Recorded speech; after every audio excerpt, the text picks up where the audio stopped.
करणी माता राजस्थान की अत्यंत पूजनीय लोक देवी हैं। विशेष रूप से बीकानेर और देशनोक करणी माता मंदिर में उनकी विशेष मान्यता है।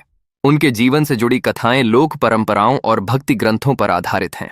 करणी माता के माता पिता। करणी माता का जन्म लगभग 1380 में राजस्थान के सुवाप जोधपुर क्षेत्र में हुआ माना जाता है। पिता मेहाजी चारण, माता देवल देवी। वे चारण कुल में जन्मी थीं, जो उस समय वीरता, भक्ति और काव्य परंपरा के लिए प्रसिद्ध था। जन्म की कथा।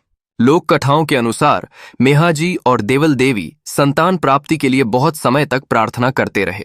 कहा जाता है कि देवी दुर्गा की कृपा से देवल देवी को एक दिव्य कन्या की प्राप्ति हुई, जिनका नाम रिद्दुबाई रखा गया। आगे चलकर वे ही करणी माता के नाम से प्रसिद्ध हुईं। बचपन से ही रिद्दुबाई में अलौकिक गुण दिखाई देते थे। वे आध्यात्मिक प्रवृत्ति की थीं और कहा जाता है कि उन्होंने छोटी आयु से ही चमत्कार दिखाने शुरू कर दिए थे। एक प्रसिद्ध कथा। एक बार देवल देवी गंभीर रूप से बीमार पड़ गईं। बालिका रिद्दुबाई ने अपनी आध्यात्मिक शक्ति से उन्हें स्वस्थ कर दिया। तभी से परिवार और आसपास के लोग उन्हें देवी का अवतार मानने लगे। विवाह और आगे का जीवन। उनका विवाह सथिका गांव के केलूजी चारण से हुआ, परंतु उन्होंने सांसारिक जीवन त्याग कर लोक सेवा और धर्म कार्य को अपनाया। बाद में वे बीकानेर राजघराने की कुलदेवी बनी। यदि आप चाहें तो मैं करणी माता से जुड़ी चूहों, काबा की कथा या देशनोक मंदिर की कहानी भी बता सकता हूं। करणी माता राजस्थान की अत्यंत पूजनीय लोक देवी हैं। विशेष रूप से बीकानेर और देशनोक करणी माता मंदिर में उनकी विशेष मान्यता है। उनके जीवन से जुड़ी कथाएं लोक परंपराओं और भक्ति ग्रंथों पर आधारित हैं। करणी माता के माता पिता।